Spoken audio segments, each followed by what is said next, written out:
What's up, everybody? Mike here, along with my co-host Brent, aka Blue Dragon Ryu, and this is the Hero Podcast. Welcome to another episode. We're doing a redo of this because I messed up, not realizing our audio were not being recorded. Unfortunately, um, we're like I think 15, 20 minutes in, or something like that. We start off with the best sim strategy game. Just to clarify, we're going to skip over the esports related stuff, the content creator of the year, and best sports slash racing game because we don't really care too much about that.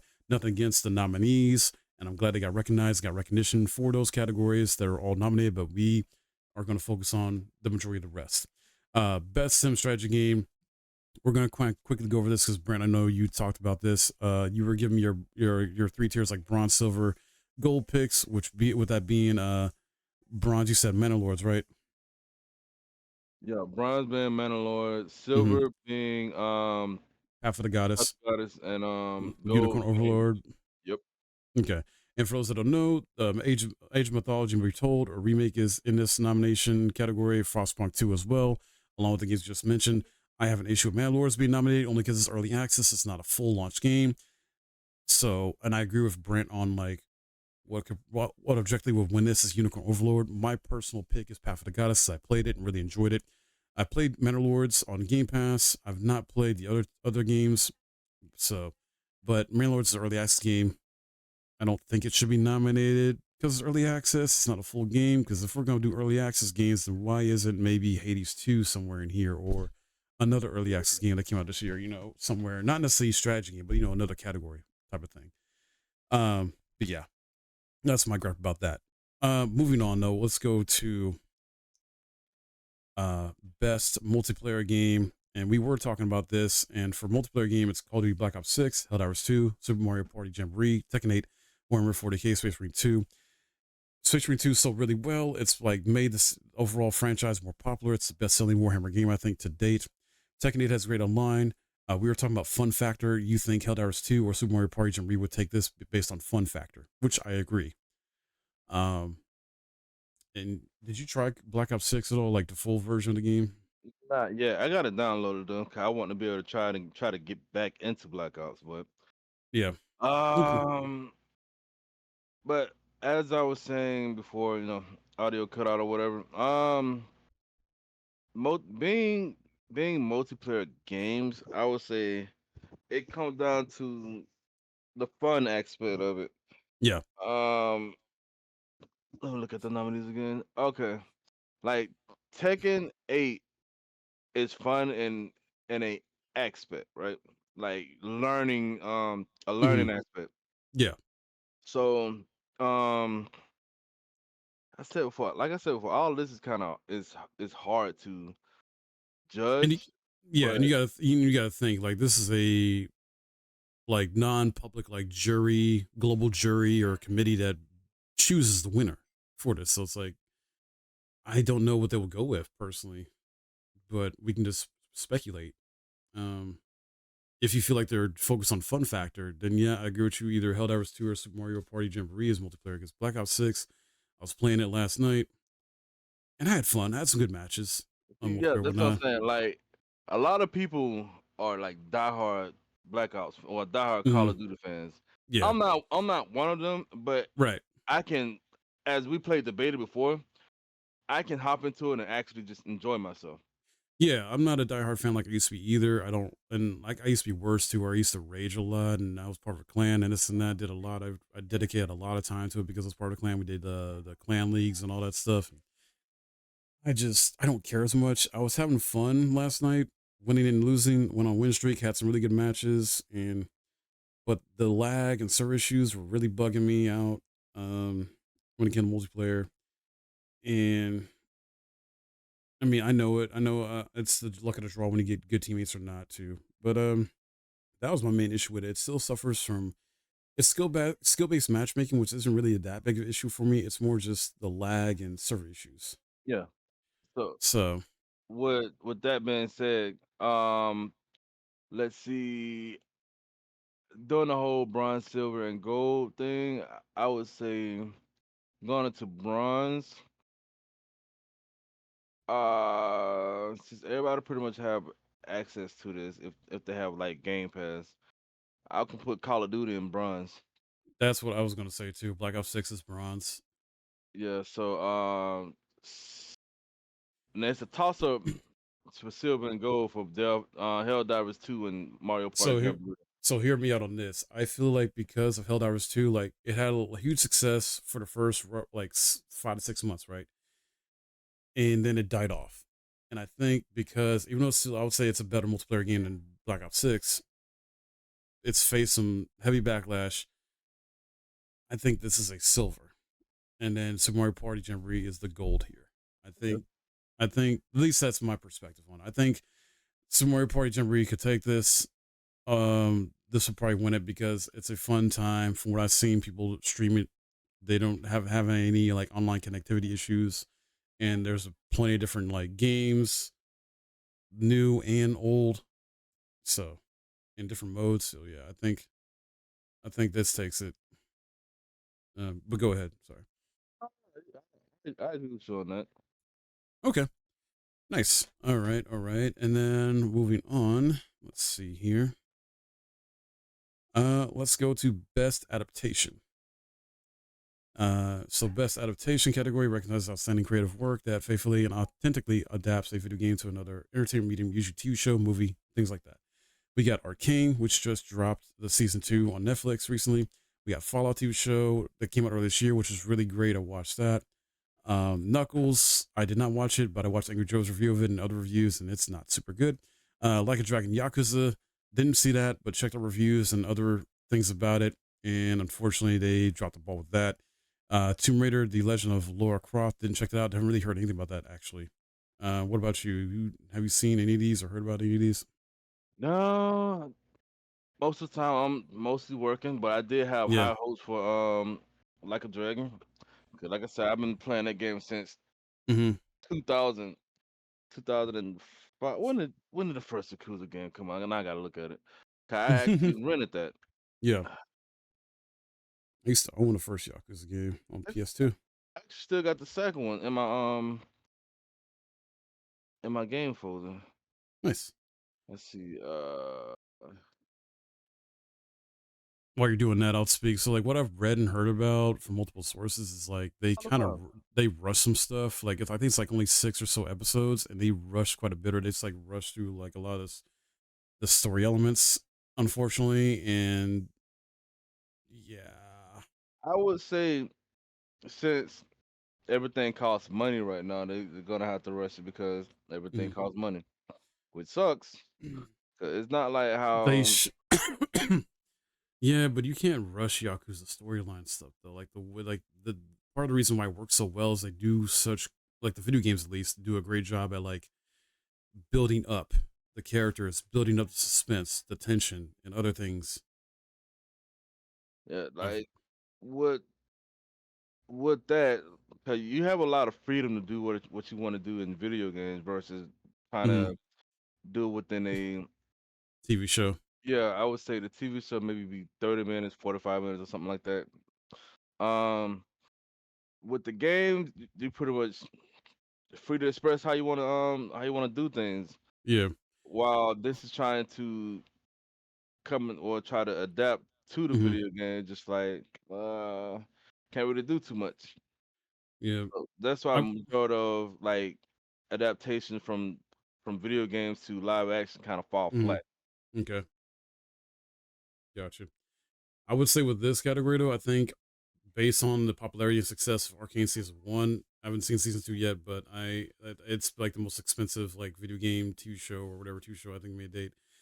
I'm gonna say that this is gonna take it over Fallout. You know, Fallout's really good. There are some issues with Fallout, but I think Arcane is probably gonna be like a 9 or 10 out of 10 overall. So I think it's gonna take it personally and objectively. What about you? Yeah, I agree with you with Arcane because it's coming out the hype out the first season. So Mm-hmm. with the first season being up there, and from what I'm hearing, the second season is just pretty much the same. Yeah. Like it doesn't lose its hype. It just Mm-hmm. still going. But a lot Yeah. of people still say they're not finna play League of Legends though. Oh heck no. Nuh-uh. Me the same. I'll play the spin-off games, like certain spin-off games. I own like at least one or two, but yeah. I'm about to play Um League of Legends. All right, next category: most anticipated game, recognizing an announced game that has they use the word demonstrably illustrated. Wow. Okay. Wording. Anyway, most anticipated game. We got games that are announced to come out next year. The nominees are Death Stranding 2 on the beach, Ghost of Yotai. I'm not sure how to pronounce exactly. Grand Theft Auto 6, Metroid Prime 4 Beyond, Monster Hunter Wilds. Now, my personal pick here is Monster Hunter Wilds. You already know. You already know. I want Monster Hunter Wilds win. I want Monster Hunter Wilds win this, and Monster Hunter as a franchise is more popular than it's ever been. But objectively speaking, I already know what's going to win this: GTA 6, because let's be real, that has sold way more. The franchise itself has sold way more than probably any other franchise in the video game history, or at least in the modern gaming era. And it's coming out fall 2025. Yeah, I don't know. Woo! Let me know your take. You already know what I'm looking forward to because I've been playing this since the PlayStation 2. Right. Like I said, my favorite one is Monster Hunter Portable Third that was on the Yeah. PSP. Yeah. So Wilds is gonna take it for me Okay. as being the most anticipated game. Yeah. Ghost of Yote, I can't wait for that to come out. 'Cause I did like Ghost of Tsushima, loved it. I actually Yeah. 100% of it. Nice. I think I did too. Yeah. Grand Theft Auto 6 is gonna blow up a lot of people on PlayStation 5s. I can tell you that now because there is no reason I'm gonna for wait to the. get it. I'm gonna wait because it's dropping on console first, and then going to PC later on. So you think it's gonna blow up a lot of people's PlayStation 5s? It's gonna have to be Of course. PS5. It's gonna have to be PS5 Pro enhanced, bro. They're gonna. I don't think it's gonna blow up their PS5s, but it's definitely gonna be PS5 Pro enhanced. They're gonna have to like figure something out with that. With that, a lot of people gonna think, let me hop online or whatever. The Mm-hmm. online is not gonna be there on the first drop. Oh no. I think they're going to do the same strategy before because GTA 5 only launched with a single player campaign story. They waited, I think, a few weeks to a month before they had GTA Online drop because they want people to get through the story first. There was a So, whole lot of problem with that. But that being said, a lot of people gonna be. I can see it now. I can foresee it now. A lot of people gonna be upset that it didn't drop with multiplayer when it first come out. That yeah. happened already. Hell, a lot of people are upset that it's not going to release on PC day one along with consoles. They're like, their PC gamers are upset a bit about that. So, which is understandable.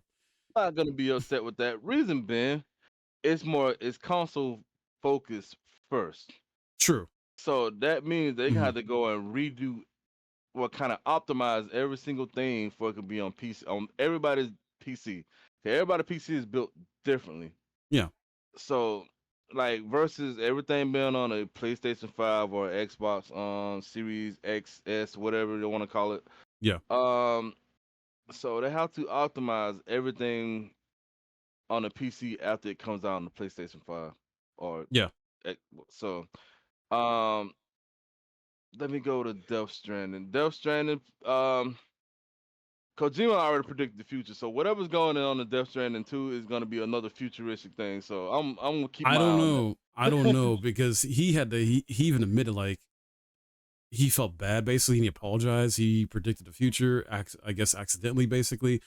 Um so he essentially like admitted in I think a few different interviews where he essentially has to like be careful how he approaches game development going forward and how his mind is and what ideas he puts in his games going forward basically. And I think he's gonna maybe be a little bit reserved in Death Stranding 2 a bit. I don't know for Oh sure, man, but you didn't have to apologize for that. Like there was no reason for you to go on, like to go and apologize. Like bro, do what you feel like you want to create. All yeah. right, you Yeah. don't have to apologize that the future is like this because people are gonna do regardless of whatever is going Hmm. on.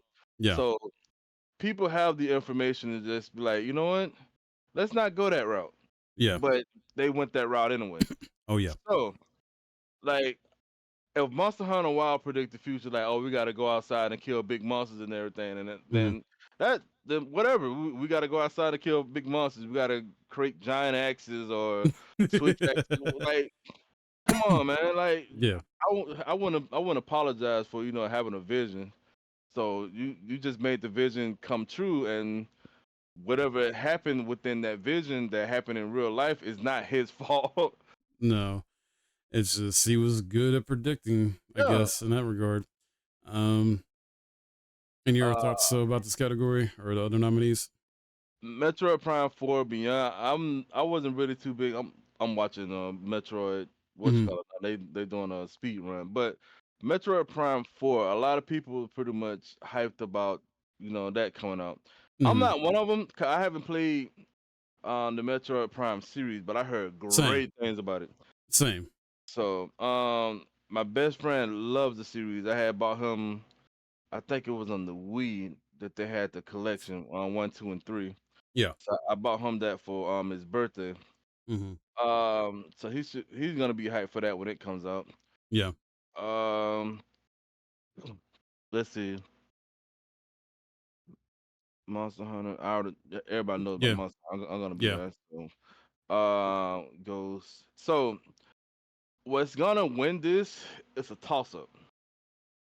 'Cause a lot of people are already upset with Ghost Yorte, which I don't understand why folks are upset. Like, oh, we got a woman character, People, whatever. people that want to inject their politic bullshit into gaming, and I they still just, think I still think people don't know what the hell the word woke means, but whatever. yeah, yeah, I agree, and it's been misconstrued and misused and all sort of stuff. And it's like I recently went through an incident myself where someone tried to accuse me of being woke, indoctrinated because I was playing Dragon Age Veilguard. I'm like, bro, no. And I essentially went on a little bit of a tangent or explaining like I'm a decent human being who was raised to respect others regardless of their background, race, gender, etc. Like, excuse me essentially for being a decent human being and who was raised to be a decent human being to essentially respect other people in Yeah. this world. But apparently I guess being a decent human being means you're woke.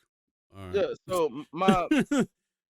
so let me go off track a little bit and talk about the word woke. The word woke is not what most people think is gonna be like. Oh man, they trying to inject this and that into. No, that's not what woke is. Woke is pretty much mean that you can tell the difference between lies and truth.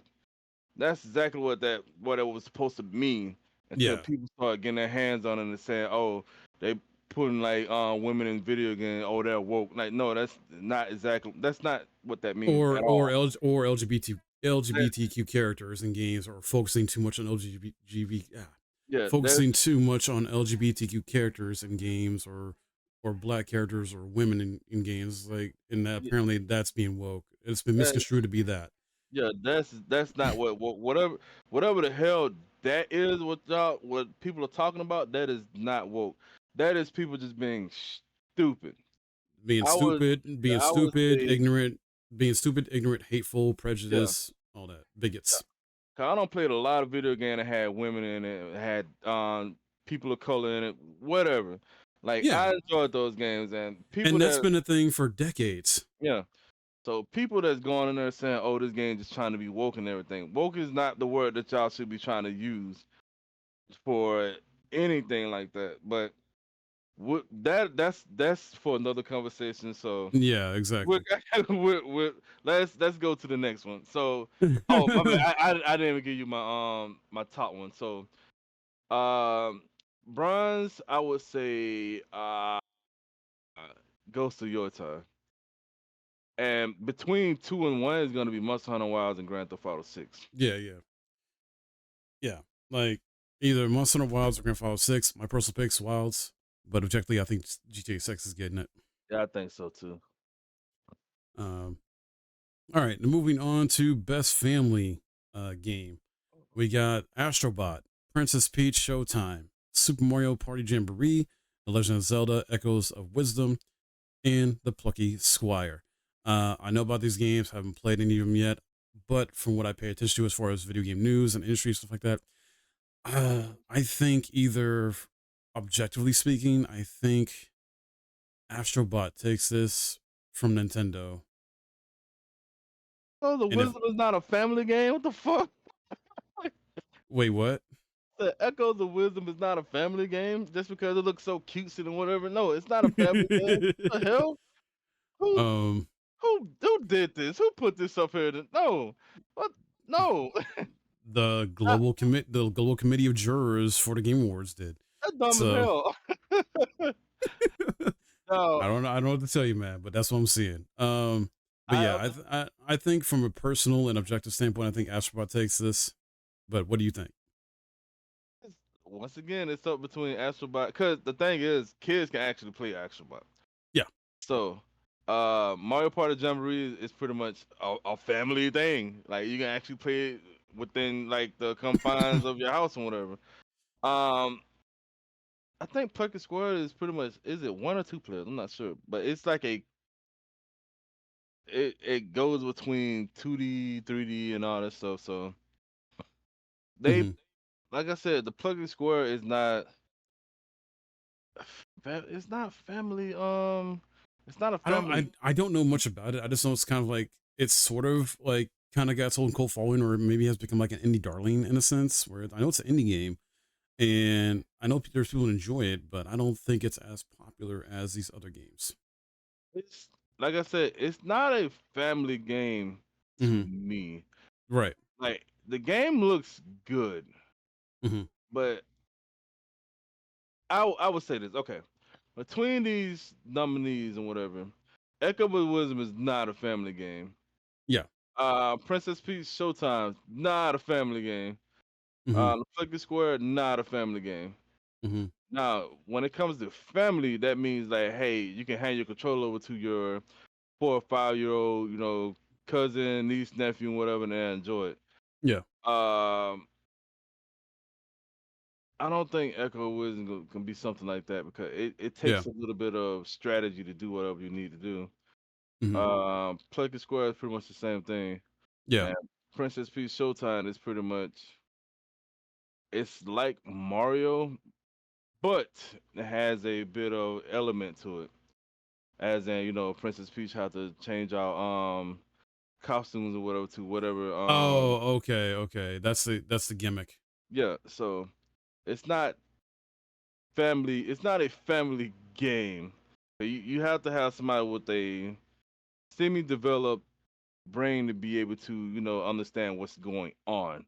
Versus, hey, play Mario Party, you run the board, play mini games, run the board, get stars and whatever. But here's what you're saying though, or at least it's like you're saying it's not a family game, but then like it could be a family game, but it doesn't say there's a specific age range for family. It just says family game. So I don't know. I don't know. Unless you think family as in like under T for teen, like where a little kid between the ages of 5 and 10 can figure it out. No, no. Or What I mean by family, well, how I feel about family game, like anybody can sort of enjoy it without like putting too much. too much thought. Yeah, not putting too much thought into it. Like Okay. after, like, you can die as many times as you want, and you don't get a game over for it and everything. It's a hmm learning process. Yeah. So you gotta, it's platforming, this, that. Yeah. You get different bots throughout the PlayStation series and whatever. Yeah. So it's like it can be family fun because you can actually hand the controller off to you, like, Yeah. niece, Yeah. nephew, whatever, they can play it. Yeah, Like I they feel can, like Astrobot wins this, and it fits the family game probably mood or tone or whatever the best out of these games. But that's just me. Um, yeah, I would give it the Astrobot too, and mm, Jamboree would be second. yeah, I agree. I agree. And to be honest, Nintendo's up at 3 times, so Nintendo got like a 60% chance of winning anyway. So Yep, pretty much, pretty much. And I got some other stuff they're nominated for too as far as games. So I want to move on to the next one here, which is best fighting game, and we got Dragon Ball Sparking Zero, oh, Grand Blue Fantasy versus Rising, Marvel vs. Capcom Fighting Collection Arcade Classics, Multiverses, and Tekken 8. And my thoughts on this is I got a slight issue with Multiverses being here. Reason being is wasn't it a couple of years ago it was in this best fighting game category nominated? It was just a beta. So what? they were nominating a beta back then. a couple of years back when it was just a beta. So like now we're doing betas now for nominees, and I guess I shouldn't be surprised they did Man Awards earlier in a category, for, even though it's early access. So it's like, what are we doing here, Jeff Keighley? Like, what are we doing here? Like, what? Um, I'm not saying he votes on this though because he's not part of the committee, but it's like the fact that this is, I just don't get it. Now it did launch in its full version this year, so this year it makes sense to me, I guess, nominated. But a few years back, no. Marvel vs. Cap. It Marvel vs. won though. Like Go ahead. Multiverse actually won that category. It won some category.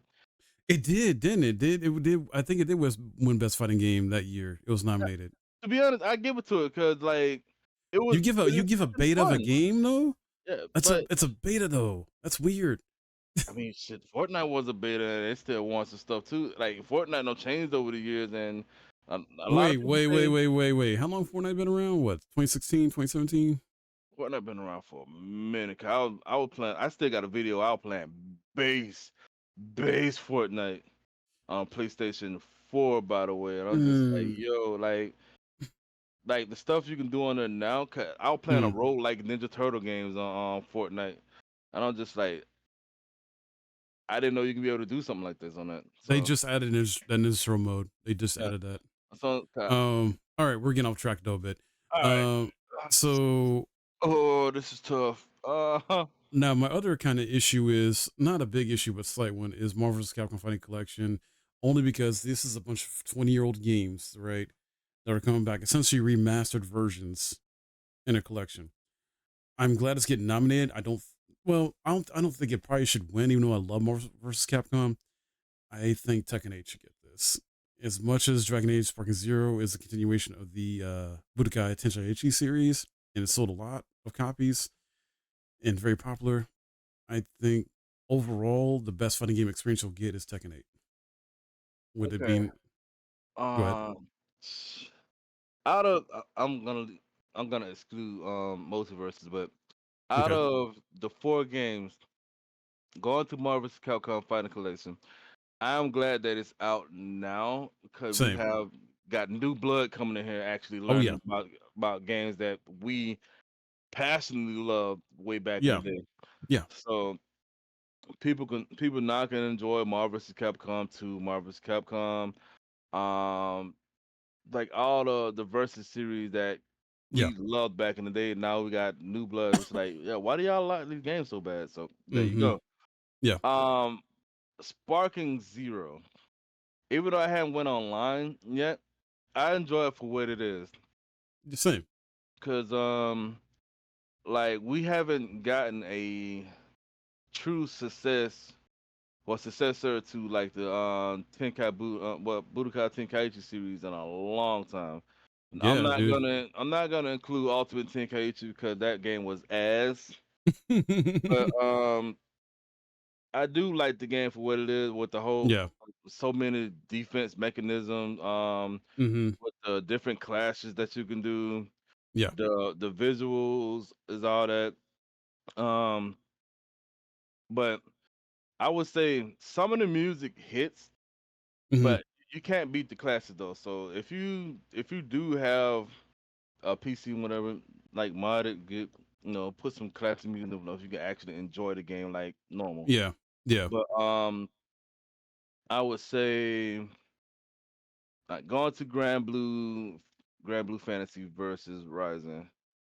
Uh, it's an easy access game. You don't have to really put a Dragon Point input just to be able to do like moves and whatever. You just like Yeah.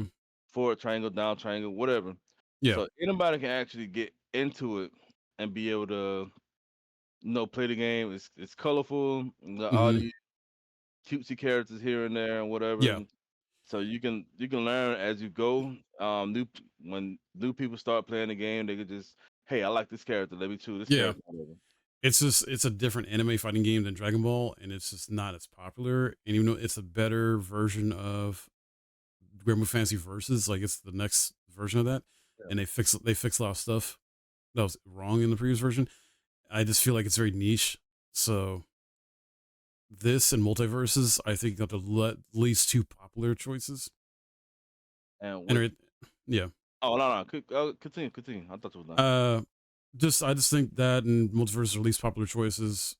My personal and objective pick though is Tekken 8, just because of all the good stuff about that game in comparison to the rest. Marvel's Capcom, great collection. Glad these games are back in a modern official form instead of through Fightcade, where the Fightcade is regulated to only PC.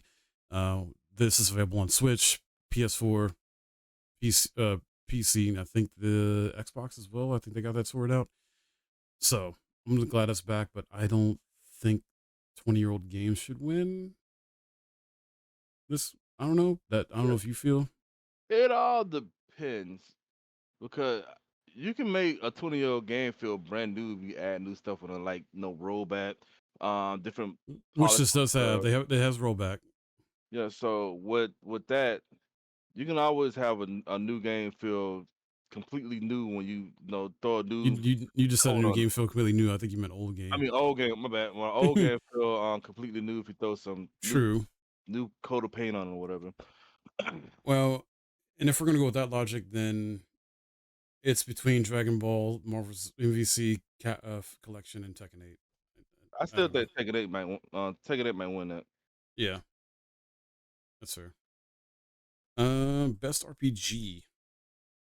We got Dragon's Dogma 2, Elden Ring, Shadow of the Erdtree. I forgot this was nominated for this. Okay, FF7 Rebirth, we get some Like a trouble. Like a Dragon Infinite Wealth, and Metaphor Refantasio. Oh, we in some trouble. Mm-hmm. Now, this might be a hot take to you. Here's what I think should not win this. Dragon's Dogma 2. Okay, Reason, you know what? no, Yeah, no, yeah, no. I give you that. I give you that. I'm not done. This, hmm out of this, yes, I give it to you. I'm not Yes. done though. I'm not done though. My reason for Dragon's Dogma 2. I love Capcom. It has my issues with Dragon's Dogma 2 is the technical and performance issues mainly. It's still, I think, to a degree, plague it to this day. They're really bad. The other one I think should not win this because it's weird to see one nominated for this in other categories. Shadow Erdtree, because it's a DLC/expansion, and even though it has enough content in it to be its own separate game, because it's like, oh geez, 50 or so hours I think of content overall, or at least 30 to 40. I think if you don't speed run it, like just do only main stuff, um, at least on the first playthrough anyway. Um, and then I think the other one, that shouldn't win, as much as I love this series too, is Like a Dragon Infinite Wealth. Even though it's getting more popular and things like that, we could get surprised. So here's my argument though. It's either gonna be Metaphor Refantasio or Rebirth. Okay. Reason being is I think those games I think reviewed overall very well, or more so than the rest. I don't know. I don't remember the numbers exactly, Let's but at the same time, I think Rebirth should not win this though. Partially because I think Rebirth should get Game of the Year and Metaphor should get this category. But let's go ahead. let's discuss. Okay, Yeah. like between Metaphor and Rebirth. Okay, now I haven't played Metaphor yet, but I heard positive things about it, like super super I've positive. only played a demo, but it's gotten very positive reviews and feedback. So with Metaphor being like, okay, I know you played the Persona series. Yeah. Metaphor is just like that, but it's hmm more mature, like hmm super mature. Oh yeah. So you're pretty much playing Persona, but more adult. Um, hmm cause pretty much majority of the other Persona series is teen, teen stuck at school or Yeah. teen get in trouble. It's usually always high school related. Yeah, it's always high school related. This, like Metaphor, you in a war. Uh You're in huh. between a war, so Uh like huh. And it's not like whereas like what some of the games are like sort of like somewhat modern day like yeah. Japan in a sense or whatever, or Tokyo or related areas. Metaphor is I think they're full on like fantasy game Yeah. in a sense. So I would, if I had to choose between Rebirth and Metaphor, I would give it to Metaphor Right. because like Then my reason behind this, I do like Final Fantasy. I'm not the biggest fan like mhm, you, everybody else, hell Maximilian, whatever. yeah. I'm not the biggest Final Fantasy 7 fan out there. I Mhm, do love I love it for what it is, but it's pretty much I can't say beat on a dead horse. I yeah. can't see that because it's retelling a lot of things. Mhm. So with Metaphor, it's just like, damn, this is new. Like, It okay, is. It I never is. experienced this before, never done that before. Cause like I can't say 7 is like a hack and slash, but it's pretty much it is role playing, but it's action Yeah, it's role play. definitely it's action RPG. Yeah. Um, thoughts on the rest of the nominees though? Uh, with Dragon Dogma, that's once again it's action role playing game. You're pretty much The game does not hold your hand either.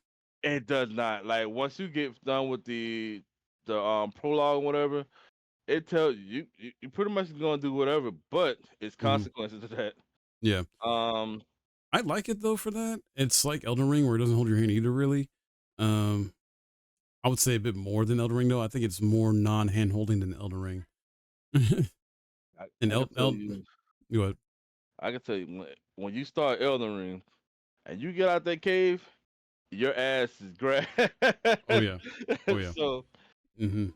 I haven't shocker. I haven't played the the DLC Shadow of the Elder yet.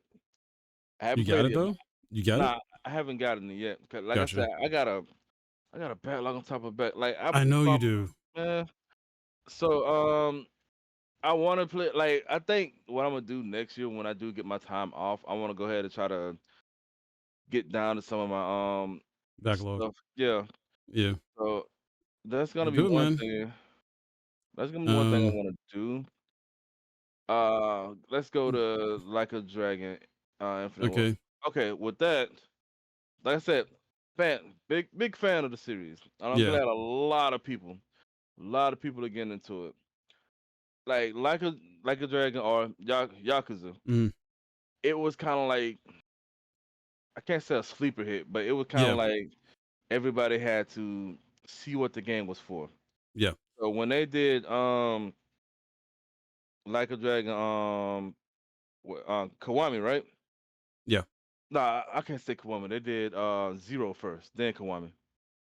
So when they did Zero, pretty much they changed everything completely on his head for Yakuza. 'Cause it was clunky as hell back in the day. Like hell, Hmm. you can look at three. Three pretty much felt like what it was Yeah. how it was back in the day. And it didn't used to be considered. It wasn't an RPG before. It was like more of like an action beat 'em up style, and Yeah, that's yeah. and so now it's been categorized as RPG because of the last few games. So yeah, I mean, I would not be a honestly person. I wouldn't be upset if this ends up being like an upset win over the rest. Like if like a dragon somehow comes out on top here, I'm not gonna be mad because honestly, it should probably get something.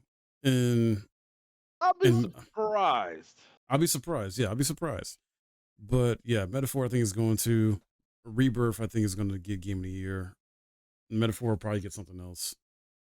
I would say if Metaphor, Hmm. well, if Rebirth don't win this, it should go to Metaphor or Like a Hmm. Dragon. Because, like Yeah, I said, a lot of people like the yeah, series now, and hmm, it's getting away with the whole, hey, let's do some wacky stuff.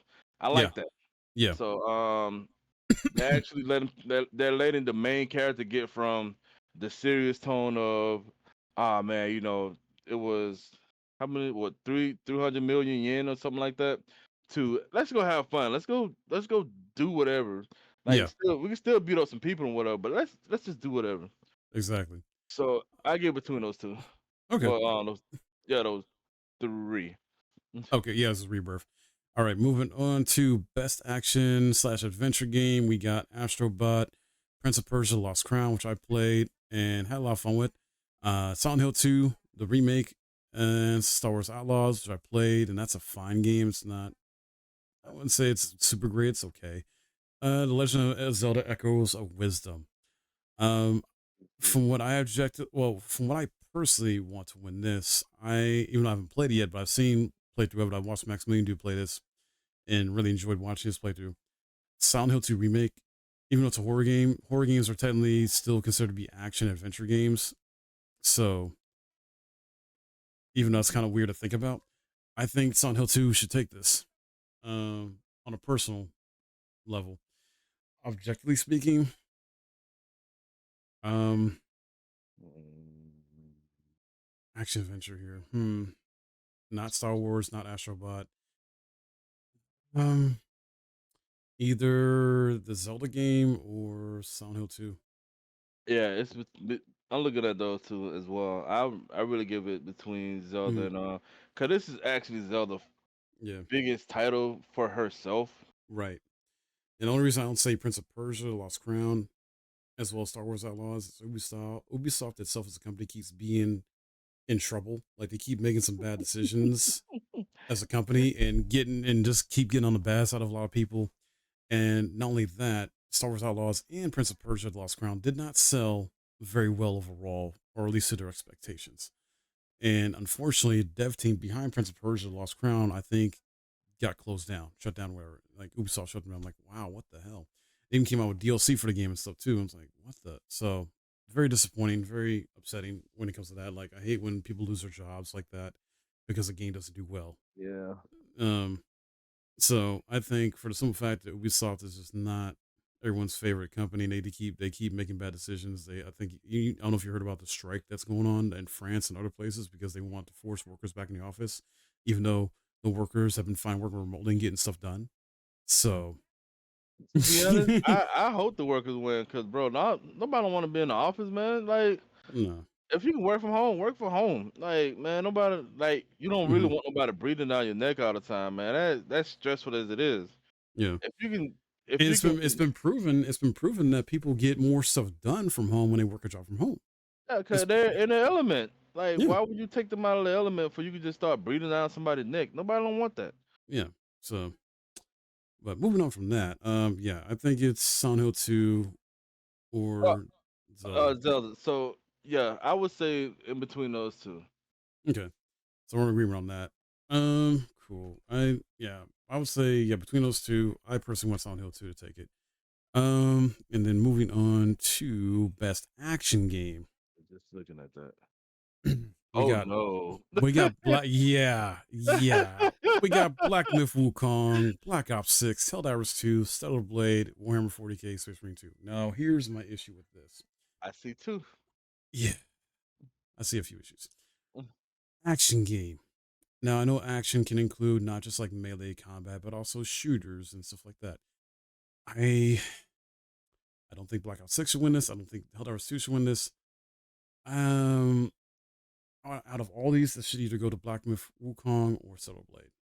Now, Um, I would say this: Black Myth Wukong. As long as it took for that to come out, that game was haven't played it, but I seen people play it. I saw you play it. I had a lot of friends at work say, "Hey, you need to get this game," which I'm going to, cause like I said, anything that's from like China mythology or Japanese mythology, I love that. That's that's me. Like I'm a huge buff when it comes to like Japanese stuff or whatever. I love that stuff. mhm, So when I can get my hand on Black Myth Wukong and actually be able to stream it, play it, whatever, I'm going to. Now yeah, I do have Stellar Blade. yeah. I haven't picked it up and start playing it now. But usually I think I want to just start waiting until everybody like release the DLC if I can actually just play the whole damn thing. I mean, Instead of just they just dropped some near DLC crossover stuff. I mean, yeah, I think it's it's been free. cosmetic. Yeah, no, it's paid. It's paid. Yeah, they've dropped some free DLC stuff. They had a photo mode. Um, I say Black Myth or Stellarblade gets this categories. I think they're more popular in the community. Like they're more, I think they're just more beloved. Like I mean, they both sold really freaking well too. Like they sold a shit ton of copies and still are selling a shit ton of copies. Um, as much as I enjoy Warhammer 40k Space Marine 2, and it's like sort of a throwback in a sense to what Gears of War is in terms of gameplay. it's a big Gears of War like in that sense. But yeah, I think it's Black Myth Wukong or Stellar Blade. They sold really well. They reviewed fairly well overall, and a lot of gamers love them both. Um, I would give it. Cause here's the thing. I think you know what G- I'm making the final decision here. Stellar Blade because of the female character and all the costumes and outfits and all that. So I'm gonna give it to Stellar Blade for this one. Sex sells, okay? So sex Yes. is sex appeal in the game, which I agree. And like what I think IGN said this.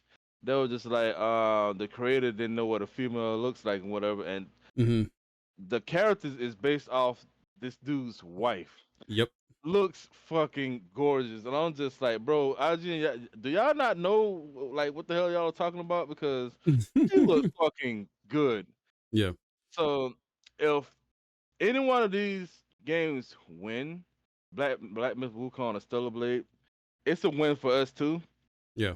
Cause that means like, damn, people love this. Like people like this and whatever. So keep making it. Like Mm-hmm. even though it's a single player game or whatever, people like it when you actually when you actually listen to people. When people say like, Yeah. hey, Black Myth Wukong, like, oh man, this game look like it's gonna like not sell because oh the graphics look terrible or Yeah. the And character looks so yeah.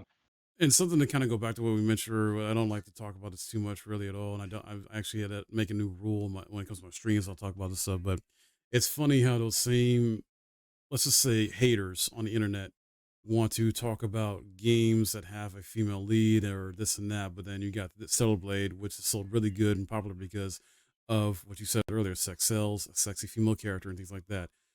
Clearly, and I'm glad it's a minority. It's overall minority of how those people are, and those certain people are. It's not the majority. So it's just funny and crazy though, how you got this section of people that want to be like that way and think like that, but then you got the majority of people that really enjoy this game and don't think like that or consider that as a factor at all. Oh Like I man, like I said before, I was I'm a fan of Bayonetta. yeah, And Bayonetta, like a lot of people didn't know what the hell Bayonetta was. I still got the CD on my 360, and hmm I was just like, damn, like she's really like kicking ass out there. She's really like doing her thing. So when it got popular, then after the whole I'm not gonna go into, cause I had a feeling it was something behind that, but after all that happened, it just kind hmm of killed Bayonetta's hype. yeah, So I mean, Bayonetta's a woman. She goes around kicking ass, killing demons, angels, whatever. yeah, So it's just like nobody can sit there and just be like, "Oh, it's a female lead," yada yada, blah blah blah. Y'all done had so many guys in games since the '80s. yeah, Like y'all didn't know Samus was a girl until she took her helmet off. So, exactly. so like y'all ain't finna sit here and try to tell me, okay, we're not gonna play the game because the girl. Like man, shut up. We're not hearing that. Whatever. So going back to the nominees, it's gonna be between Black Myth Wukong and Stellar Blade. For sure. Do you care about the best VR/AR or best mobile game categories at all? Nope, not at All all. right, all right, we'll skip over those. Best debut indie game. Now we got the Plucky Squire shows up again. Uh, Pacific Drive. Manor Lords is nominated for this as well. Balatro and Animal Well. Um, Honestly, with the popularity of Balatro and how it is a good game, and I've done my research a bit on this one, along with these other ones. I see Balatro taking this. It's a very popular, simple like I was gonna say Pokemon for some reason. Poker game, poker like it's like a poker style type game, but like with a twist. And it's addictive, and I see why people like it. I don't own it, I haven't played it, but I've seen people play it, seen gameplay and all that stuff. Pacific Drive, I don't see it taking it because um the game loop and gameplay is not for everyone. Plus, I think it launched with some technical problems and issues. Man Lords, once again, my issue with this being nominated is it's early access. Why are we getting early access games nominated? I'm sorry that this bothers me, along with betas of a game or something like that, or even DLC with Shadow Erdtree, as much as I love Elden Ring, that's getting nominated for other stuff. Yeah, I agree with Um, you on that. the Plucky Squire, I don't know. This could also possibly take it, I was or thinking and that too. Cause that's a possible. Go ahead. it's like the Plucky Squire it's a lot to it. Hmm. It's not just like, oh, it's a 2D adventure or whatever. Yeah, It branches out like a pop-up book. There we go. yeah, yeah. It's like It that. does. Like you're playing like a book, like you're Hmm. playing a character in a book and he hops out the book, walks Hmm. around and everything. Yeah. It's doing a lot. But Oh you yeah. have to um And an Animal Well, I think, is a Metroidvania of sorts. yeah, like from what I saw, that game doesn't hold your hand too. It has Mm-mm. minimum music, but Yeah, it just you just pluck down right there and you just but it's go from yeah, there. it's captivated a lot of gamers though. So in its own right, it's been doing very well. Yeah. And not to say Mandalorians and Pacific Drive haven't done well in their own rights. Is there? I don't think they would win this category. I think it's between one of the other three, but my pick is Balatro for this. So Um, I would say that too since it's popular. Like I would say if the Liars game. mhm. So I know it's out there now and a lot of people are playing or whatever. It's just a popular, fun multiplayer game that you and a bunch of friends can play or whatever. And it's just like, hey, are you lying to me or whatever? So but I know it's not nominated here, but I would say, yeah, Balatro might win this. It's either Yeah, between Balatro, Animal Well, and the Plucky Squire. yeah. Okay, nice, nice. And then we got best independent game with Animal Well and Balatro back in here nominated. We got three new ones here though. Lorelei, and the Laser Eyes. I'm not familiar with that game at all. Neva, I'm kind of familiar with a bit. UFO 50, I have no idea about. Be real with you, I have no idea. Did not do research on or nothing. This one I think is gonna go to Balatro or Animal Well though. But Oh, I'm gonna so say the Lord, best the best Lord, and and at least best the indie game, best indie game of the year. Basically, I think it's gonna be Balatro or Animal Well. yeah, the the reload, whatever this is, and the laser eye. It's a puzzle game. Okay, gotcha. Well, not puzzle game, but it's like a mystery. Hmm. Let me look to see what I know. What UFO 50 is. UFO 50 is like 50 games in one whole. Oh, it's this. Never. Wait a minute now. Never might go. Might get this as well. Never reminds me of what's that one game? It was a girl and a wolf. I don't forget what it was. Me and my wife were playing it a couple years back. Hmm. But hmm, UFO 50 is 50 games in one, and it's like every game is different. It has Oh, like achievements and whatever and stuff in it too, like how fast you can hmm, beat the game, gotcha. do this that. But you're pretty much basically playing, but paying for one game that has 50 games inside of it. Yeah. So Okay, I would say maybe this might go to either Never or Animal Well. that's fair. No, not wrong with that. Mm, You can have that opinion, and I'll stick with mine with Animal Well or Balatro for that. All right. Now the next two are kind of similar. We got best community support and best ongoing game. The reason they're kind of similar is because there's a lot of similar games nominated. For best community support, we got Baldur's Gate 3, and I think that's mainly because of the mod support or official mods being out in other factors. Final Fantasy 14, which recently had its newest expansion earlier this year, which makes sense. Fortnite, this always gets nominated. I feel like every year. Helldivers 2, this also kind of makes sense, but at the same time, I feel like the community's fallen off from this game, and I don't think it gets much community support. No Man's Sky, which is still very popular, and I understand why this gets nominated as well. I think what takes this though is either Baldur's Gate 3 or FF14, because wait, yeah. both those communities are very positive overall. Like anytime I've streamed these games, the majority of people I meet are usually very cool, positive, people. Fortnite, I don't really play it. I don't know the community like maybe some other people do. Helldivers 2 has gotten some backlash heavily. No Man's Sky, I don't play it either. But I know the community there is fairly good too. But I think yeah, Baldur's Gate 3 or F14 takes that one. What are your thoughts? Community support. This is big. I could talk Hmm. about every last one of them. Yeah, Fortnite wise, people make a lot of stuff, and I'm just like, I don't know what goes through people's mind to make it, yeah. but they can make it. They made a whole Five Nights at Freddy thing in Fortnite. I'm Hmm. just like, bro, what? How? Yeah, they do it. They do it. Final Fantasy 14, as you know, we're both in it, Hmm. and it's still ongoing. Like everything is like it's not to me. It only get lackluster when you're not trying to learn something else. Like me trying to learn Hmm. tank. I'm not Yeah, trying to like I want to learn tank, but I don't want to be able to force it upon myself. Like it's a lot to do. It's a lot to do in this game. Like it is, and it always bothers me when someone says like, "Oh well, there's nothing else to do in this game, or I ran out of stuff to do." I'm thinking like, "What? Are you kidding me? No." Like unless you truly have done everything you can, as far as like you've gotten all the mounts, the weapons for every class. You've maxed out every single class in the game, like on one character that is.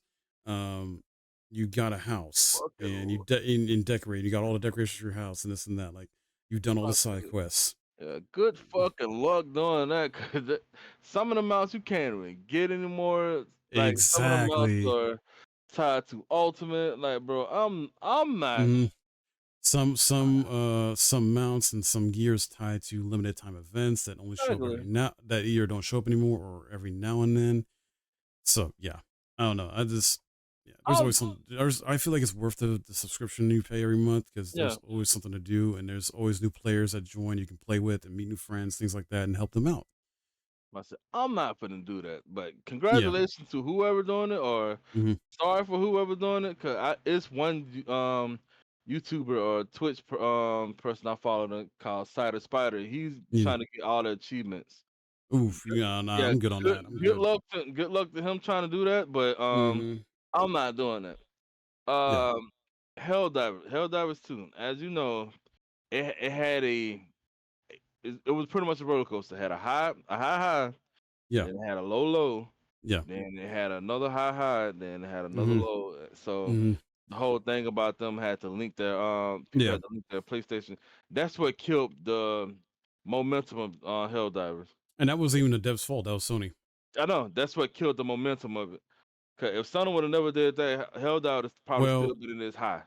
not only that. That was one of the factors. The other thing was the devs kept on doing certain patches and updates on nerf stuff, and then they got backlash for it. Then they had to do another patch to fix what they nerfed, and then they would nerf something else or mess up something else, and then they get backlash for it. Then they had to go back and either fix it or some stuff they would just leave alone, and it would just piss off the community. So it's like, yeah, you're not You doing. you you don't need to Mm-mm. nerf a gun. You don't, especially when you're getting rid of bugs or Yeah, yeah, animatronics and whatever.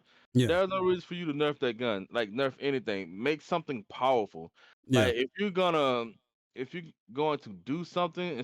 instead of nerf, make it a buff. Yeah, with best ongoing community, it's either going to be probably 14 or Fortnite or what was the other one? Baldur's Uh, Gate 3. Baldur's Gate 3. I mean, it's between those three, but out of those two, my personal two picks though would either be Baldur's Gate 3 or F14 because I don't care about Fortnite.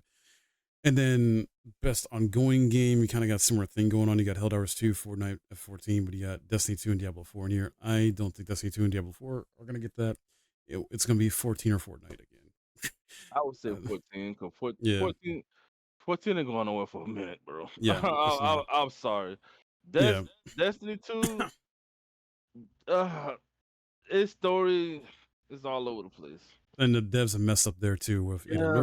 either updates that piss people off or that they go back on or other stuff or things like that. Community support though, you think it's 14 as well, or be on or no or what? Community support, maybe 14. Okay, and then Uh, ongoing 14. Ongoing, maybe 14, maybe Helldivers 2, or maybe Fortnite. I can't Okay, give it a Diablo 4 because that when it started, it kind of had like a rough start. yeah, And uh, And Destiny Yeah. 2, I don't know what the hell Destiny 2 is doing. I don't know what the hell this story is at. All So right, no problem.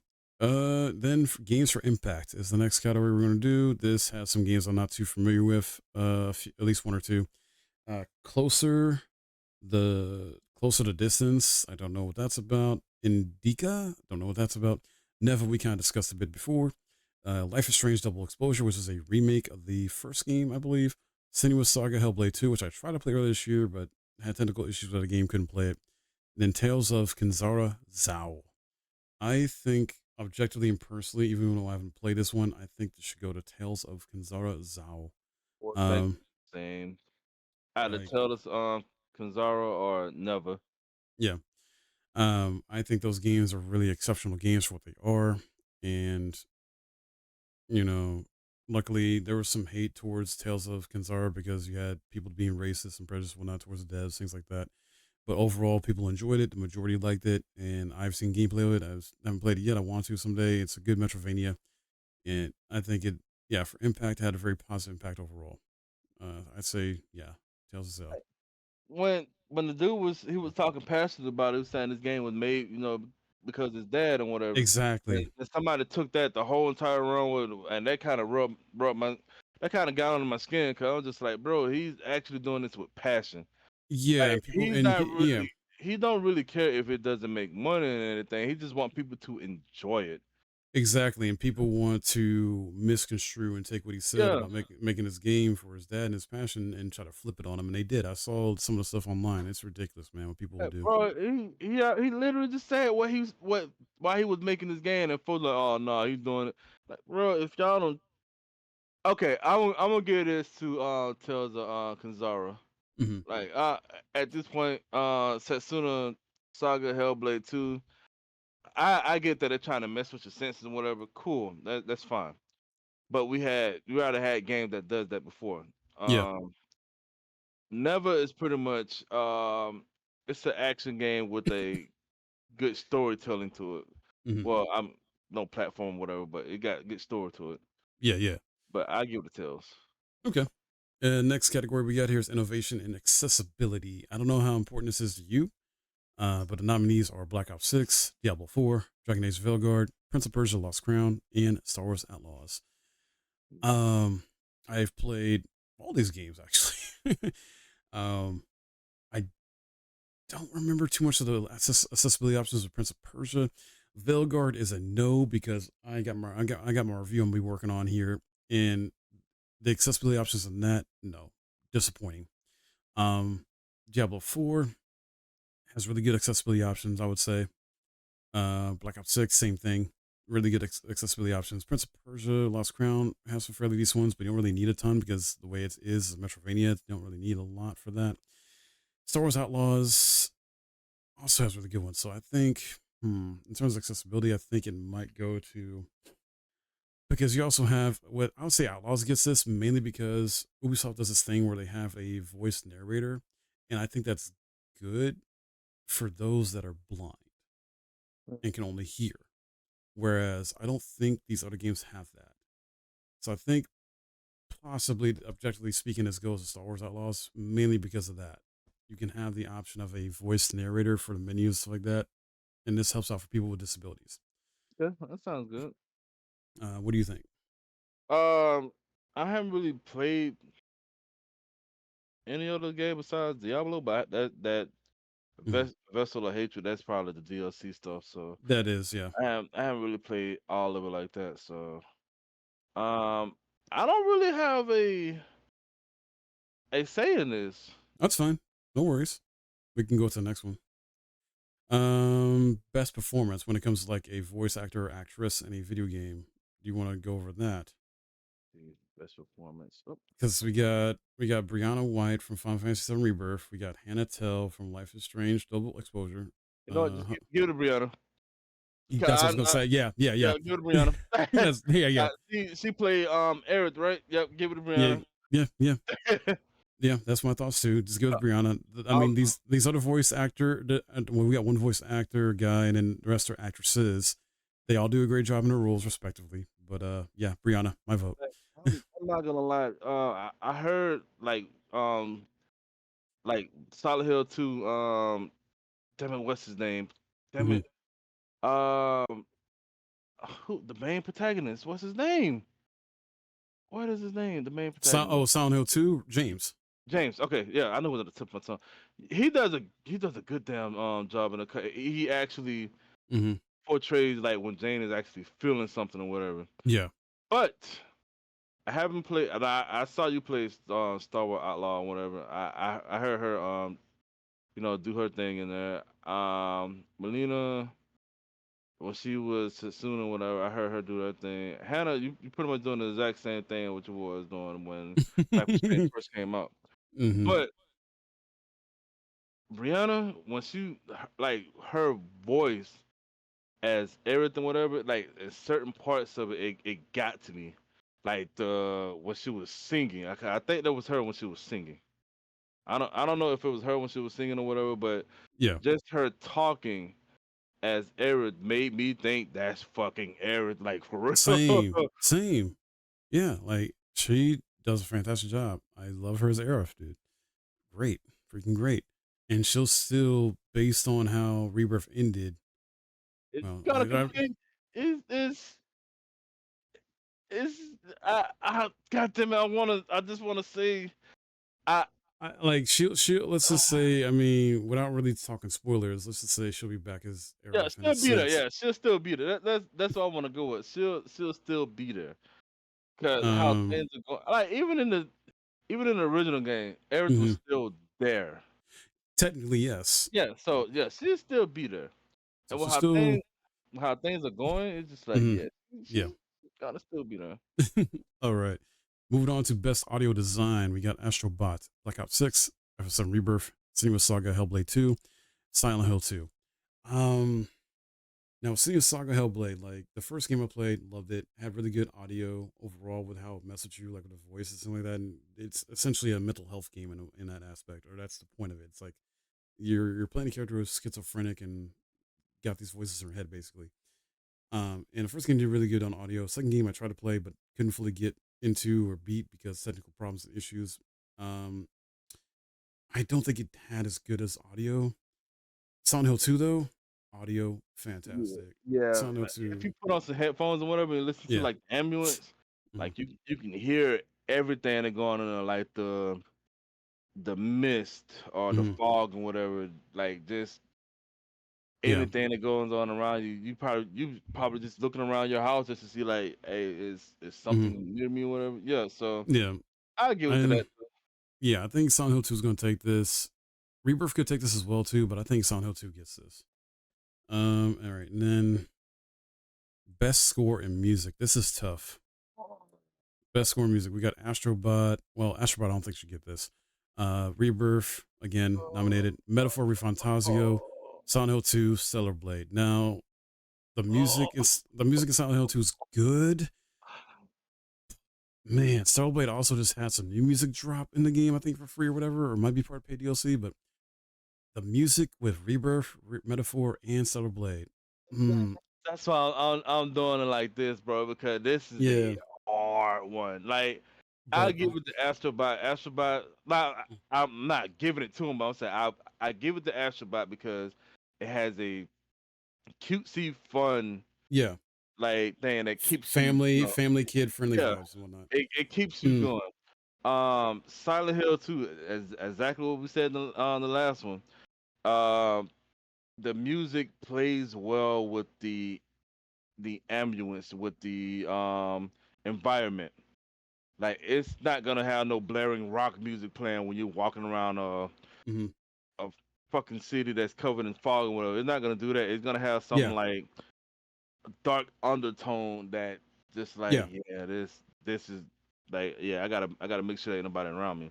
exactly. Um, Stellar Blade. I heard bits and pieces of it, but I know I'm gonna enjoy it anyway. Um, Final Fantasy VII Rebirth. Uh, I love the music, man. yeah, like even though they like Genova, come on now, that Genova is pretty good. Even playing Queen's Blood, like setting up their decks and their and all that stuff. It had this calming music while you setting up your deck and whatever. It's just like they didn't have to, but they did. Exactly. Then they have the fun music when you're actually playing Queen's Blood. Um, the the the marching scene, the parade scene. Yeah, Um, I whistle it all the damn time for some reason. I whistle the parade scene all the damn time. It's so it's catchy. good. It is. So that Costa del Sol, Hmm. like everything that if you played the original, it's like damn, this is actually pretty good. Yeah, Even from playing the piano, bro. Like, come yeah, on. this is a toss up between Rebirth and Metaphor and Fantasio, in my opinion, because I think they overall do the best music out of all these games. Scoring music. Atlas, we know, like Atlas, part of the reason why Persona games are so good is because of their music. Atlas is just really freaking good. Persona 5 music, especially, I think, at least for me, is my favorite overall. Um, man, Like I they, think I'm objectively, personally, I want Rebirth to get this, but objectively, I think it's going to go to Metaphor. you sure? You think so?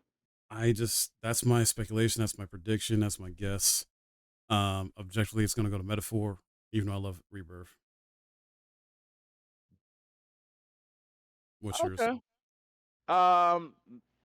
Okay. Everybody keep talking about the one guy that's in the metaphor that be going in the music. Like, yeah, I give it the metaphor. All right, nothing wrong with that. Okay. Then we got Best Art Direction category nomination: Astrobot, Black Myth Wukong, Elden Ring Shadow of Erdtree, Metaphor Fantasio, and Neva. All right, off the bat, Best Art Direction. These games are these games are good. These games are great in their own regard or their own right. I'm sorry, but you are not beating the artwork of Elden Ring Shadow of Erdtree and Elden Ring Shadow. You're just not. From Software may not be the best at like developing a game that looks super really like amazing visually, like for example, like how Demon Souls remake looks, because Bluepoint did that. But their artwork is just top tier. Like it is godlike. That's what draws you into the world. Like the reason why people like the Soul series is because of the world, Yeah. because of the world and characters. Like I would say Bloodborne, for instance. Mm-hmm. The art direction in Bloodborne captures so many people. Like that's what people want. People want to go back through a It's not medieval. It's what's the timeline I'm looking for? Dark Fantasy? Or wait, what do you wait? Gothic. It's like Gothic. gothic. Gothic horror, Yeah, gothic like gothic horror or something like that. Cause gothic horror or gothic like steampunk or gothic Lovecraftian or something like yeah, that or that's what everybody loved about Bloodborne mm-hmm. because all of that blend well with the music, the Yeah. characters, Yeah. the enemies, Mm-hmm. like everything was right there, Yeah. and there was nobody upset about it. Like everything just blended in so well. Mm-hmm. Like if they wanted to give you background for like the different enemies, they can do that. You can talk to somebody and somebody tell you like, oh, Mm-hmm. that was yada yada yada blah blah blah. You Yeah. know, he died, fighting for his loved one or something like whatever. They give you that. Exactly. But the world was dark because of how everything is. I would say the same thing could be said for Liza P. Liza P pretty much it caps you with all the art direction that was going in and Oh there. yeah. So like that's what a lot of people liked about it. Even though the game, had its ups and downs, people still enjoyed it. I just didn't like the devs made it easier. I hate that. And then Yeah. From Software did the same thing with Elden Ring DLC. They made it easier. They nerfed the final boss. I mean, remember that did that when I was people complaining about what's his name? Radon in the base game. Yeah, Yeah, I'm glad I beat him in the before they did the nerf. same. I'm glad I beat him and Millennia or whatever the heck, because they nerfed her too. I think. I beat her before the nerf. Even though I did call some people to help me out, she was Yeah. still fucking hard. Oh yeah, yeah. So what's your pick for art? I give it to Elden Ring. Okay. See, this like when we was talking about DLC and stuff like this, like let's do threes. Bronze would be Metaphor. Silver would be Black Myth Wukong, and one would be Elden Ring. Yeah, I go with that. I'll agree with that. All right, now we got best narrative with Final Fantasy VII Rebirth, Like a Dragon Infinite Wealth, Metaphor Fantasio, Senua Saga Hellblade 2, Silent Hill 2. So we got two remakes in here. Best narrative. I mean, and don't get me wrong, Rebirth and Silent Hill 2, I think, change up some things in narrative, but it's still the core narrative. So I don't think they should win this because roughly it's pretty much the same story. Just retold, basically. And Rebirth is a sequel of a remake. So Yeah, it's just being retold. so I think it's between. I really think it's between Like a Dragon, Metaphor. I would Metaphor, say and, Metaphor. Like a Dragon. Cinema Saga, no, because it's shorter than the first game, and the narrative, what the reviews were, and everybody's talking like it's just not as good as the first game overall. So I think it's between Like a Dragon and Metaphor. I'm surprised. I would actually think it'd probably go to Setsuna Saga because of how it's been told through somebody having Mhm. the mental illness and whatever. So I mean, that's just my opinion. I don't think Senua Saga is gonna get it.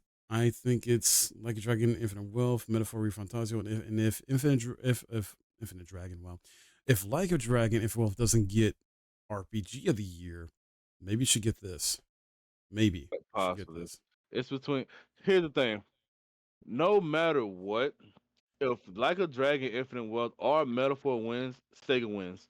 Yeah, you're not Sega has to wrong. win. You're not wrong. They are both Sega published games. You're not wrong. uh, Well, it's between them. It's between them. Yeah, Sega I think takes that either way. Metaphor or Like a Dragon. Yeah, you're right. You're so right.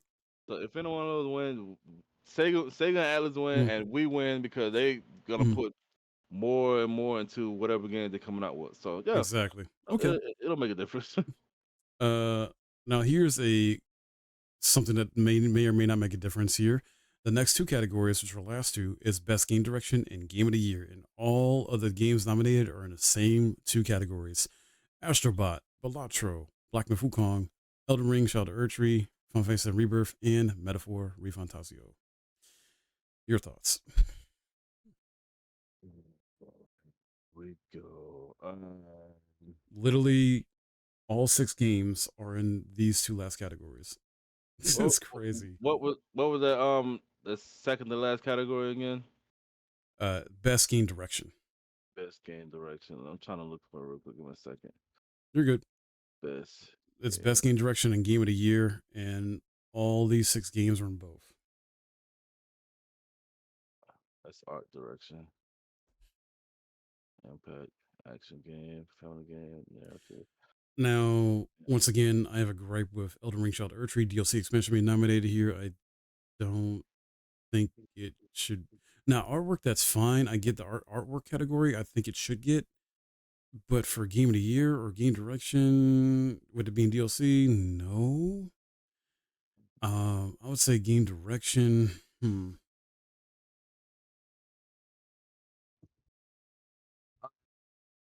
Game direction. Personally, I think this should either go to probably Metaphor. Objectively, I think it's either going to go to Black. I think Black Myth Wukong gets this. Objectively speaking, I do like I said, it's based off the Chinese mythology, so I can give it that. uh, I can most definitely give it that. and and if Black Myth doesn't get this, then maybe Metaphor. But I think, yeah, that's my pick. Okay. Game of the Year, Rebirth. You already know my feelings on that. You already know my feelings on that. Rebirth. Are you speaking from a fan? Are you speaking as a fan of the game or? As a fan, my personal opinion, Rebirth is my personal game of the year. Objectively speaking,